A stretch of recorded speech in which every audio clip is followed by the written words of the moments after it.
ఎమ్మాకు తన స్వంత వ్యాపారం ప్రారంభించాలనే కల ఉంది. నెలలపాటు ప్రణాళికలు వేసిన తర్వాత ఆమె ఎమ్మాస్ బూటిక్ అనే హస్తకళా నగల ఆన్లైన్ దుకాణాన్ని ప్రారంభించింది. ఒకరోజు ఉదయం ఆమె తన డెస్క్ వద్ద కూర్చుని ఆర్థిక వివరాలను సమీక్షించింది.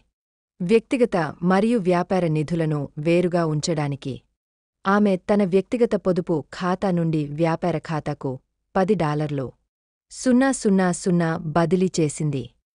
కొన్ని క్షణాల్లోనే నోటిఫికేషన్ వచ్చింది. లావాదేవీ విజయవంతమైంది. ఎమ్మా సంతోషంగా నవ్వింది.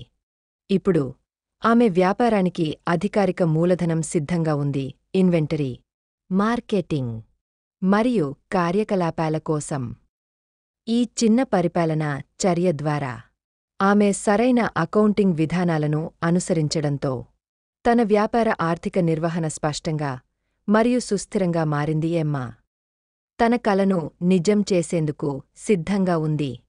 ఆమె $5,000 పెట్టుబడి పెట్టి jewellery making kit, high resolution camera మరియు ల్యాప్టాప్ కొనుగోలు చేసింది. ఎమ్మాస్ బుటీక్ నడిపేందుకు అవసరమైనవి అన్నీ. ఎమ్మా తన కలను నిజం చేసేందుకు సిద్ధంగా ఉంది. ఆమె $5,000 పెట్టుబడి పెట్టి jewellery making kit, high resolution camera మరియు ల్యాప్టాప్ కొనుగోలు చేసింది. ఎమ్మాస్ బుటీక్ నడిపేందుకు అవసరమైనవి అన్నీ.